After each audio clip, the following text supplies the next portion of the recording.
Guk uste dugu Gipuzkoa arlo horretan, gizarte politiketan punta-puntan dagoela, eta kudeaketa zuzena publikoak alde batetik garestio izango litzateke, biztan da, baina baita ere kalitate ikuspegitik momentu honetan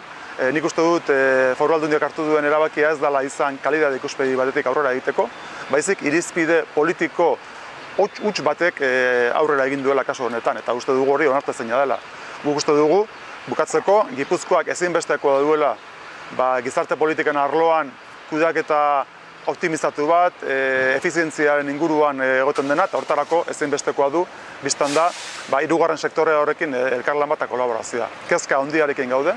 eta kezka hori partekatu nahi dugu baita ere hirugarren sektoreko elkarteekin, eta gaurko bilera hortik dijoa.